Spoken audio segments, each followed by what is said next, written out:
Hi students, you have already done notice writing with me the last time. This is now the next session, English language, where we're going to do email writing. This session is for students of standard 8th, 9th and 10th. Now this is again a very easy topic and really simple for you to score. It has 5 marks and it is part of your English language paper. It is usually question 3B of your English language paper. Now remember, question 3A is notice writing, question 3B is email writing, and both are compulsory questions. There may be times when your question for your email is linked or related to the question that was given for the notice. However, sometimes they don't link it. Okay, so we're going to do a question that is very different from what was given for the email, for the notice writing in the previous video. So let's begin. Now, what is an email and why do we write? Sorry, there is an error there. Why do we write it? An email is basically electronic mail. You do letter writing, right, in school. This is kind of a formal version of an email of a formal letter that we're doing.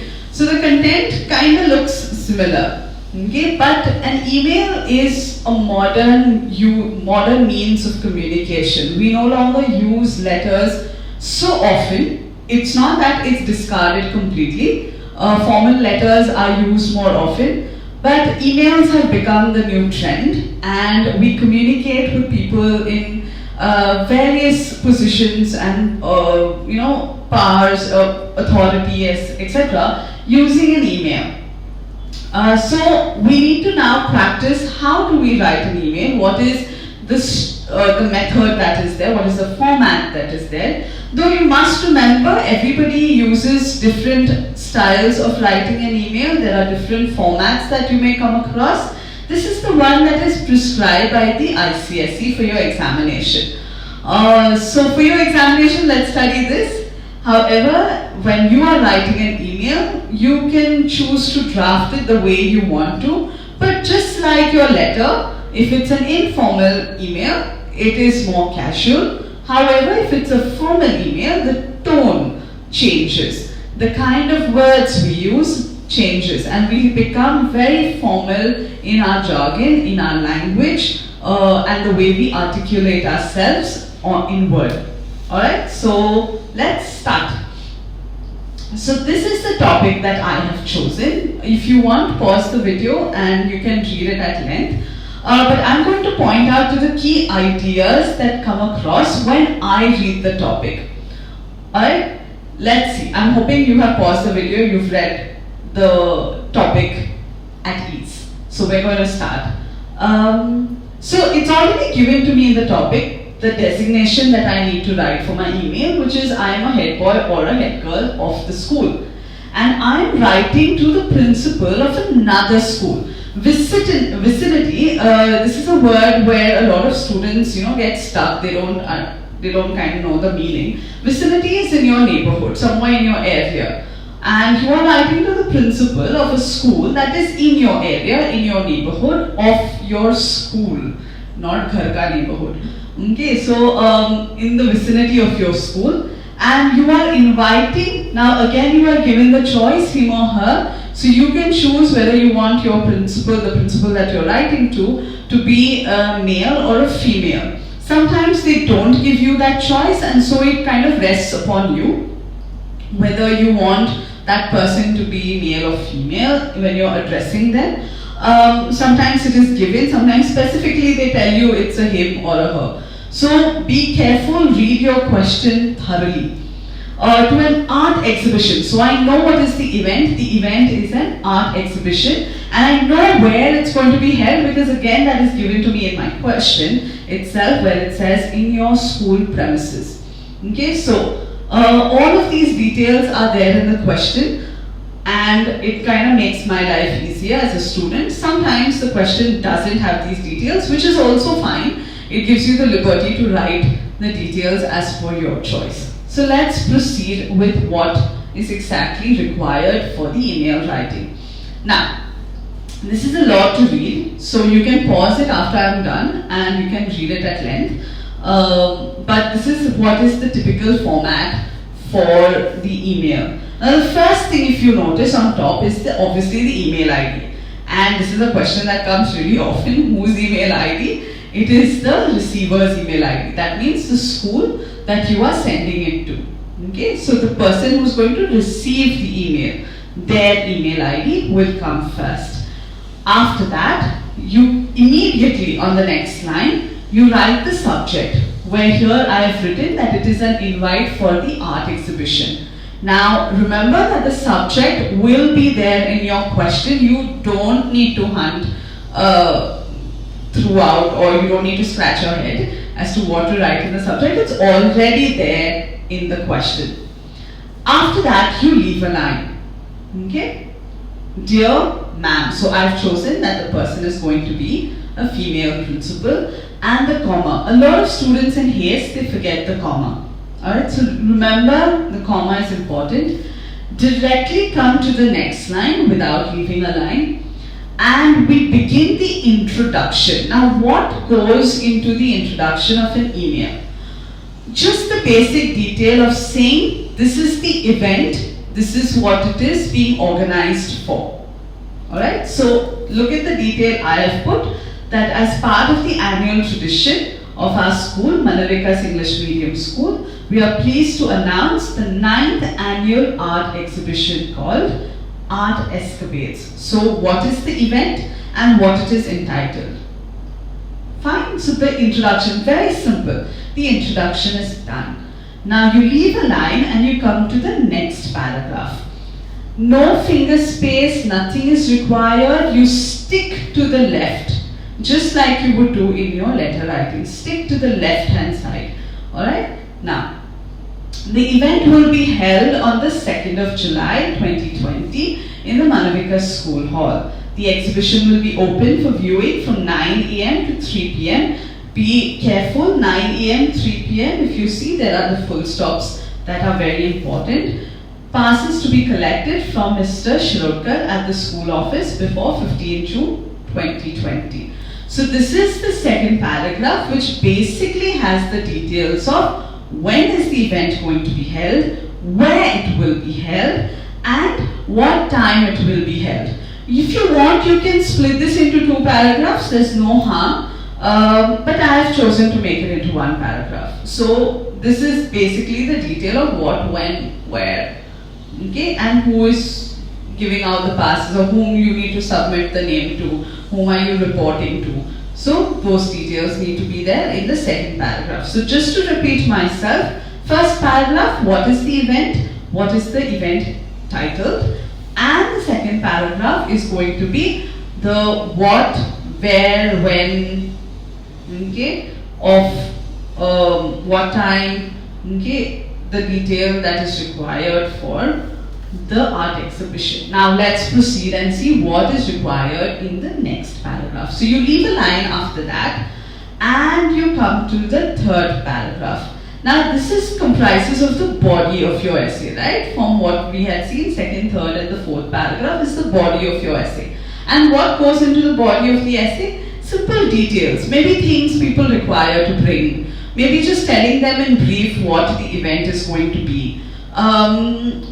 If you're asking permission from your principal, then what are the requirements you need from your principal to organize something. So those kind of details. Always remember before you begin, just jot down somewhere what details you need to write in this so that you don't forget it.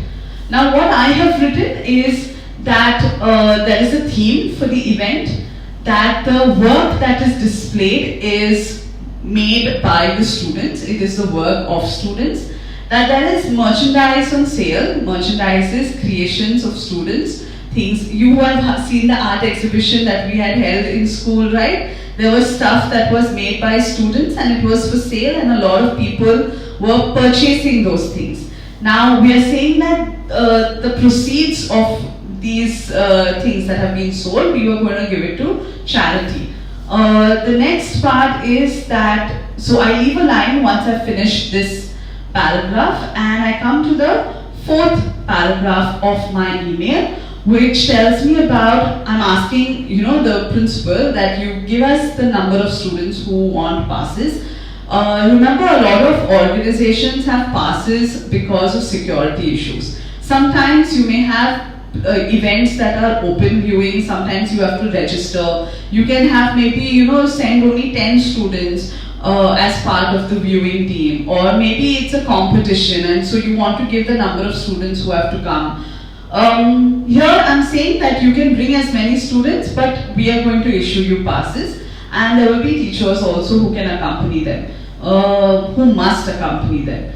Now, it says that the students must wear their school ID cards. Okay, so these are the details that I've given to the principal of that school. Now, once I've finished with this, I need to straightforward head for my conclusion. I leave a line after this, and I come to the conclusion where I say I look forward, or we will be happy to have you attend our event, or it will be a pleasure, it will be delightful to see you or your school participating in something, or it will give us immense pleasure if you give us a favorable response. Okay, so that is what you need to write in your conclusion. Now, once you finish that, you leave a line and you come to the signature, which is the last part.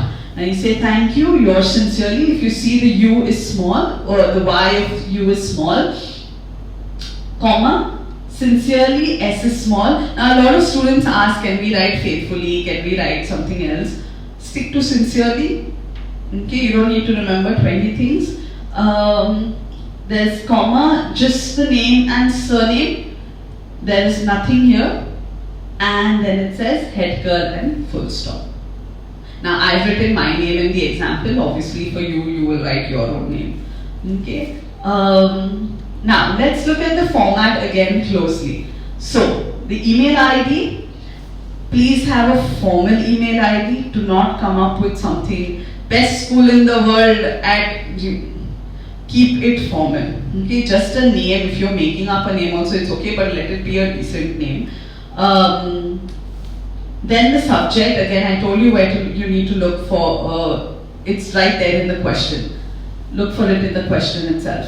Leave a line, your dear. Please do not write respected. It is not approved by the council. In fact, respected has become very redundant today. Very few people use it. So dear sir or dear ma'am is quite sufficient.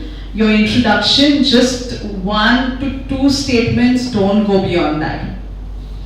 The body, this is where, all the details go. What is the event about? Where is it going to be held? What do the people need to carry? What is the school providing? If you need permissions, what kind of requirements do you need?